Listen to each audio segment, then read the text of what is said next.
নমস্কার, নিউজ 18 বাংলায় স্বাগত। 10-10 নিয়ে আমি দেবস্মিতা রয়েছি আপনাদের সঙ্গে। শুরুতেই ভবানীপুরের দিকে নজর রাখতে হচ্ছে। ভবানীপুরের উপভোটে হস্তক্ষেপ করল না হাইকোর্ট। ভোট হবে 30শে সেপ্টেম্বরে। আদালতের পর্যবেক্ষণ, সাংবিধানিক সংকটের কথা উল্লেখ করে নির্বাচন কমিশনকে চিঠি লিখে ভুল করেছেন মুখ্য সচিব।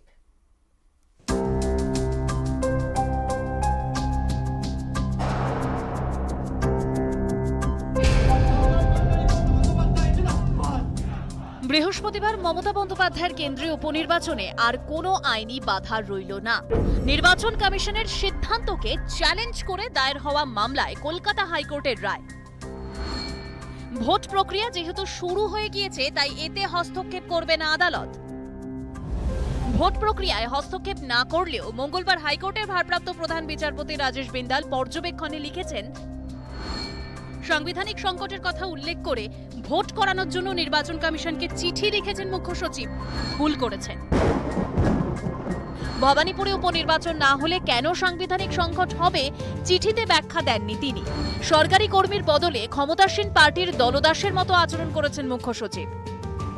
স্পষ্ট মন্তব্য করেছেন যে chief secretary is a public servant and being a public servant is not there to secure an individual's interest. The election will be held. There are some comments against the Chief Secretary relating to cost.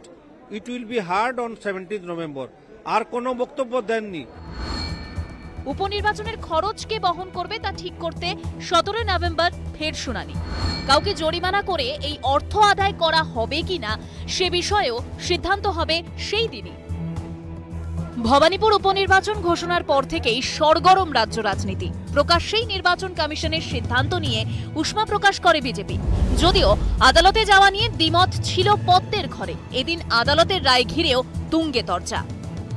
নির্বাচন নির্ঘণ্ট ঘোষণা হয়ে গেলে কোন কোর্টই সেই ব্যাপারে হস্তক্ষেপ করে না, এটা ভারতের বহুদিনকার ট্র্যাডিশন। আজকে নির্বাচন কমিশনকে জরিমানা করা হয়েছে এই ভবানীপুর নির্বাচন সংক্রান্ত ঘোষণার জন্য। এই ভুলটা ঢাকতে গিয়ে তড়িঘড়ি 30শে অক্টোবর আর 4টি বিধানসভার নির্বাচন ঘোষণা করলেন। কিছু নির্বোধ মানুষ হাইকোর্টে গেলেই কোর্ট সেই নির্বোধদের সায় দেবে না। কোর্টে যাব, যখন ইচ্ছে নির্বাচন বন্ধ করব, এটা করবো ওটা করবো, এটা জেনারেলি কোর্ট এগুলোকে এন্টারটেন করে না। আদালতের লড়াইয়ে ইতি, ভবানীপুর জিততে লড়াই এবার ইভিএমে। নিউজ 18 বাংলা। এবার বিজেপির বিরুদ্ধে কমিশনে তৃণমূল। বিজেপির বিরুদ্ধে নির্বাচনী বিধিভঙ্গের অভিযোগ সামনে আনছে এবং তার কারণেই কমিশনে এবার তৃণমূল। বিস্তারিত আবিরের সঙ্গে কথা বলে জানবো। আবির, দেখো, মূল অভিযোগ তারা যেটা করছে সেটা হচ্ছে একটি বিজ্ঞাপনকে ঘিরে সেখানে ভোট দেওয়ার জন্য আবেদন করা হয়েছে বিজেপিকে, এবং সেই বিজ্ঞাপনের ক্ষেত্রে যে ছবি ব্যবহার করা হয়েছে তার ব্যাকড্রপে সেখানে কালীঘাট মন্দির এবং ভিক্টোরিয়া মেমোরিয়ালের ছবি রয়েছে। যেটা অভিযোগ সেটা হচ্ছে যে সাইলেন্ট পিরিয়ড এভাবে বিজ্ঞাপন করতে পারা যায় না। দ্বিতীয়ত হচ্ছে এই ধরনের কোনো ধর্মীয় স্থানের ছবি দেওয়া, এবং একই সঙ্গে যেটা কেন্দ্রীয় সরকার ন্যাশনাল আর্কিওলজি অন্তর্গত যে সৌধ রয়েছে তার ছবি ভাবে ব্যবহার করে করতে পারা যায় না। ফলে গোটা বিষয়টা নিয়ে কমিশনের দৃষ্টি আনার জন্য এই অভিযোগ করা হয়েছে বলে আমরা জানতে পারছি। ধন্যবাদ আবির। হেভিওয়েট ভোটে বাড়তি সতর্কতা। ভবানীপুরের ভোটে বাড়তি সতর্ক কমিশন। সব বুথে ওয়েবকাস্টিং এর সিদ্ধান্ত। 48 ঘন্টা আগে বুথের 200 মিটারে 144 ধারা।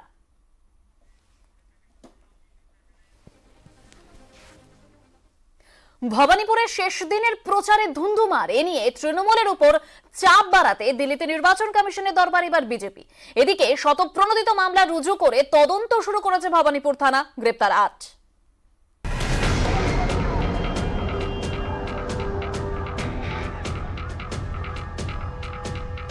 প্রচারের শেষ দিনে ভবানীপুরে তুলকালাম, মুখোমুখি তৃণমূল বিজেপি। এই নিয়ে চাপ বাড়াতে মঙ্গলবার দিল্লিতে নির্বাচন কমিশনের কাছে বিজেপি। পদ্ম নেতাদের নিশানায় ভবানীপুরের আইন শৃঙ্খলা। बंगाल में चुनाव और हिंसा ये एक दूसरे के पर्यायवाची बन गए।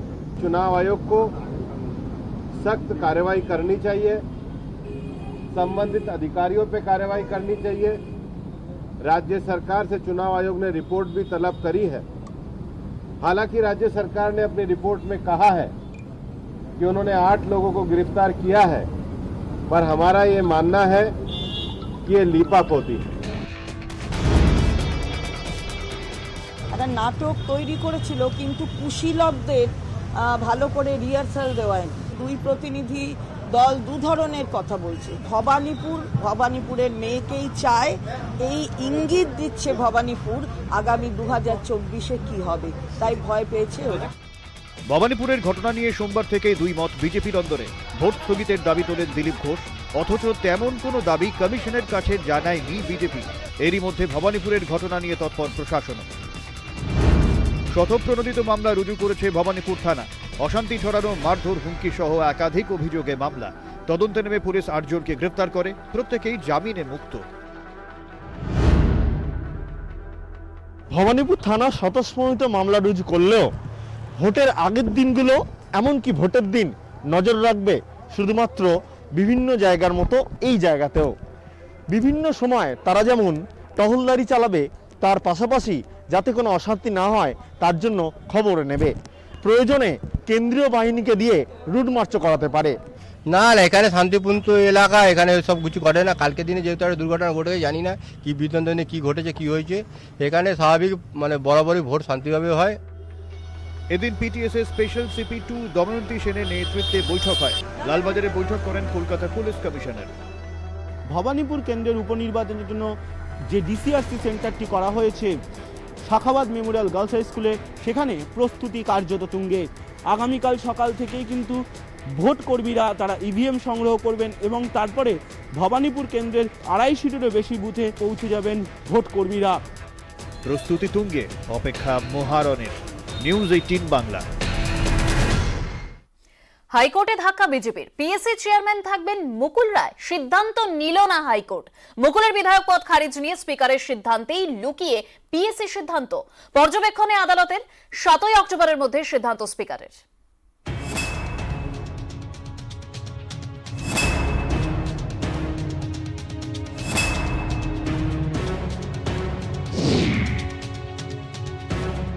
পাবলিক অ্যাকাউন্টস কমিটির চেয়ারম্যান হয়েছেন কৃষ্ণনগর উত্তরের বিধায়ক মুকুল রায়। বিধানসভা ভোটের পরেই বিজেপি ছেড়ে তৃণমূলে যোগ দেন মুকুল। দলত্যাগী মুকুল রায়ের পিএসসি চেয়ারম্যান হওয়ায় আপত্তি তোলে বিজেপি। মুকুল রায়ের বিধায়ক পদ খারিজেরও দাবি তোলেন শুভেন্দু অধিকারীরা। পিএসসি চেয়ারম্যান পদে মুকুল রায়ের নিয়োগে আপত্তি জানিয়ে হাইকোর্টে মামলা করেন কল্যাণীর বিজেপি বিধায়ক অম্বিকা রায়। সেই মামলাতেই কার্যত নাকের বদলে নড়ুন জুটল বিজেপির। রায় ঘোষণা করল কলকাতা হাইকোর্টের ভারপ্রাপ্ত প্রধান বিচারপতি রাজেশ বিন্দাল এবং বিচারপতি রাজর্ষি ভরদ্বাজের ডিভিশন বেঞ্চ। আদালতের মন্তব্য, মুকুল রায়ের বিধায়ক পদ ও পিএসসি চেয়ারম্যান পদ বাতিলের বিষয়টি পরস্পর সম্পর্কযুক্ত। মুকুল রায়ের বিধায়ক পদ বাতিলের আবেদন স্পিকারের বিচারাধীন। হাইকোর্ট মনে করিয়ে দিয়েছে, সুপ্রিম কোর্টের রায় অনুযায়ী বিধায়ক পদ বাতিল সংক্রান্ত আবেদন 3 মাসের মধ্যে নিষ্পত্তি করতে হবে। বিধায়ক পদ বাতিলে স্পিকার সিদ্ধান্ত নেবেন। 7ই অক্টোবরের মধ্যে সিদ্ধান্ত না হলে আইন মেনে পদক্ষেপ করবে হাইকোর্ট। এই মুকুল রায়ের ডিসকোয়ালিফিকেশন আর এই পাবলিক অ্যাকাউন্টস কমিটির চেয়ারম্যানের মনোনয়ন, দুটো ইস্যু হচ্ছে ইন্টারকানেক্টেড। তো মাননীয় স্পিকারকে বলা হয়েছে প্লেস করতে 7ই অক্টোবর। মুকুল রায়ের ডিসকোয়ালিফিকেশন পিটিশনে কি অর্ডার পাস করা হচ্ছে সেটা জানানোর জন্য, কি অর্ডার পাস করা হয়েছে সেটা জানানোর জন্য। যদি তিনি না করেন তাহলে কোর্ট ইন্টারভিন করবে। পিএসসি চেয়ারম্যানশিপ পেলাম না, নৈতিক দিক থেকে এটা ঠিক হয়েছে কিনা সেটা বিচারাধীন এখন হাইকোর্টের রায় মানবেন কিনা স্পিকার সেটা তিনিই বলবেন, কিন্তু দরকার হলে নিয়ে সুপ্রিম কোর্টে যাও। 11ই জুন বিজেপি ছেড়ে তৃণমূল কংগ্রেসে যোগ দেন মুকুল রায়। দলত্যাগ বিরোধী আইনে মুকুলের বিধায়ক পদ বাতিলের দাবি জানিয়ে বিধানসভার অধ্যক্ষের দ্বারস্থ হয় বিজেপি। হাইকোর্ট জানিয়ে দিল, এ বিষয়ে স্পিকারই সিদ্ধান্ত নেবেন। ক্যামেরায় অসিত দাসের সঙ্গে অর্ণব হাজরা, নিউজ 18 বাংলা।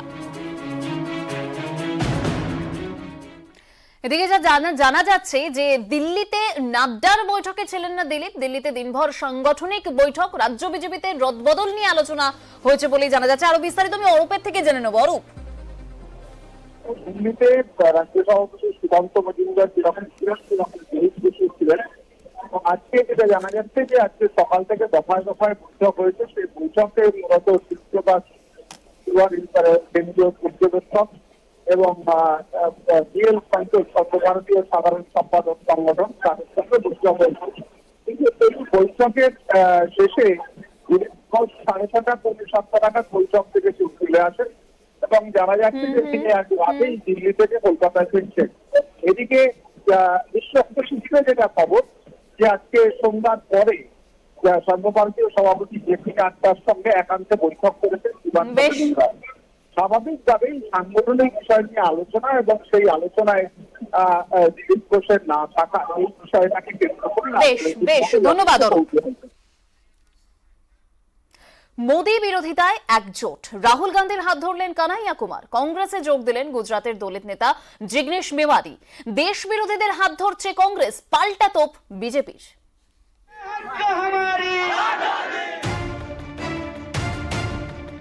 कि आप व्यक्ति को कुचल सकते हैं, विचारों को नहीं। आप बम और पिस्तौल से कभी इनकलाब नहीं ला सकते हैं। জওহরলাল নেহেরু বিশ্ববিদ্যালয় থেকে রাহুল গান্ধীর টিম, প্রাক্তন বাম ছাত্র নেতা এখন কংগ্রেস নেতা। দলবদলের রাজনীতিতে সর্বশেষ সংযোজন কানাইয়া কুমার। সিপিআই এর জাতীয় পরিষদের সদস্য ছিলেন এই প্রাক্তন নেতা। इस देश के लाखों करोड़ों नौजवानों को ये लगने लगा है कि अगर कांग्रेस नहीं बचा तो देश नहीं बचेगा। अगर कांग्रेस पार्टी बचेगी तो हमारा मानना है गांधी की मीमांसा बचेगी, भगत सिंह के सपनों का भारत बचेगा और डॉक्टर बाबा साहब भीमराव अंबेडकर की समानता का भारत का निर्माण संभव हो पाएगा। উত্তরপ্রদেশ ভোটের আগে বাম রাজনীতির পোস্টার বয় কানাইয়াকে দলে টেনে কংগ্রেস সুবিধা পাবে বলেই মত রাজনৈতিক বিশেষজ্ঞদের একাংশের। মোদী বিরোধিতায় তরুণ মুখ কানাইয়া সুবক্তা, মাটির ভাষায় কথা বলে সহজে আমজনতার কাছে পৌঁছতে পারেন। কানাইয়ার সঙ্গেই কংগ্রেসে যোগ দিলেন গুজরাতের তরুণ দলিত নেতা নির্দল বিধায়ক জিগ্নেশ মেওয়ানি। নজরে উত্তরপ্রদেশ, গুজরাত, পাঞ্জাবের দলিত সমর্থন। एज अ नेशन, एक राष्ट्र के तौर पर हम एक अनप्रेसिडेंटेड अभूतपूर्व क्राइसिस से गुजर रहे हैं और यदि उसको बचाना है तो मुझे उनके साथ खड़े रहना है जिसने स्वतंत्रता के आंदोलन में न केवल कंट्रीब्यूट किया है, उसको लीड किया है। গুজরাতে দলিত আন্দোলনের মুখ 2017 সালের গুজরাত ভোটে রাহুল গান্ধীর সঙ্গে হাত মেলান হার্দিক অল্পেশ জিগ্নেশ। 3 তরুণ তুর্কি চ্যালেঞ্জ ছড়ে বিজেপিকে। পতিতার আন্দোলনের নেতা হার্দিক পরে যোগ দেন কংগ্রেসে, এবার কংগ্রেসে যোগ দিলেন জিগ্নেশও।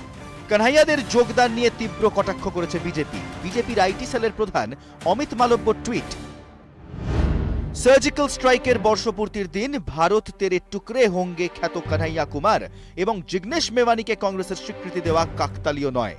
ভারত ভাগ করতে চাওয়া শক্তির সঙ্গে হাত মিলিয়েই অস্তিত্ব টিকিয়ে রাখতে চাইছে কংগ্রেস। আর বিজেপির এই দেশভক্তির এজেন্ডাতেই পাল্টা নরেন্দ্র মোদীকে নিশানা করেছেন কানহাইয়া। हमारे गांव में एक गाना आता था, गांधी जी के भजन करे गांधी के हत्यारा। जब हमारे देश के प्रधानमंत्री गांधी पे माल्यार्पण करते हैं, जीवन भर शाखाओं में कसम लिए होंगे कि गोडसे के सपनों का देश बनाएंगे और गांधी पे माला चढ़ा रहे हैं। নিউজ 18 বাংলা। পাঞ্জাব কংগ্রেসে ফের সংকট, এবার প্রদেশ সভাপতি পদ থেকে পদত্যাগ করলেন নবজোৎ সিং সিধু। মঙ্গলবারই সোনিয়া গান্ধীকে ইস্তফাপত্র পাঠিয়ে দেন তিনি। তাঁর ইস্তফার কয়েক ঘন্টার মধ্যেই একে একে 5 জন পাঞ্জাব প্রদেশ কংগ্রেস নেতা তাঁদের পদ থেকে ইস্তফা দেন। সিধুর প্রতি সহানুভূতি দেখিয়ে মন্ত্রিসভা থেকে পদত্যাগ করেন রাজিয়া সুলতান। যদিও তাদের দাবি তারা কেউই দল ছাড়েননি। নতুন পরিস্থিতি নিয়ে বুধবার চণ্ডীগড়ে জরুরি বৈঠকে বসবে পাঞ্জাব সরকারের মন্ত্রিসভা। কোচবিহারে ভোট পরবর্তী খুনের তদন্তে নয়া মোড়। এফআইআরে অভিযোগ ছিল বিজেপির বিরুদ্ধে। সিবিআই এর চার্জশিটে দাবি খুন করেছে তৃণমূল আশ্রিত দুষ্কৃতীরাই। এফআইআরে কি আছে না জেনেই সই করেছিলেন দাবি নিহতের স্ত্রীর। ভোট পরবর্তী অশান্তিতে কোচবিহারের শীতলকুচিতে খুন হন মানিক মৈত্র। এফআইআরে লেখা হয়, মানিক তৃণমূল সমর্থক, বিজেপি আশ্রিত গুন্ডারা লোহার রড দিয়ে পিটিয়ে খুন করেছে তাকে। এফআইআরের নথি অনুযায়ী অভিযোগটি করেন নিহতের স্ত্রী আলপনা মৈত্র। তদন্তে নামে সিবিআই, তারপরই নয়া মোড়। সিবিআই এর চার্জশিট অনুযায়ী বিজেপি নয়, মানিক মৈত্রকে খুন করেছে তৃণমূল আশ্রিত দুষ্কৃতীরা। কেন্দ্রীয় গোয়েন্দা সংস্থার চার্জশিটে স্থানীয় তৃণমূল নেতা সহ 6 জনের নাম রয়েছে। আমি কিছুই লিখিনি, জাস্ট ওরাই লিখেছিল, কিন্তু লেখার পর আমাকে একটু পরে শোনাছিল কিন্তু যে বিজেপির নাম লিখেছিল, কিন্তু আমি এটা শুনিনি। স্থানীয় বাসিন্দাদের দাবি, মানিক কোনো রাজনৈতিক দলেরই কর্মী ছিলেন না। তৃণমূল বিজেপি সংঘর্ষের মাঝে পড়ে প্রাণ গিয়েছে। তোমার স্বামী কি কোনো রাজনৈতিক দল করতো? না। অর্পিতা হাজরা ও রাজেশ দাস, নিউজ 18 বাংলা।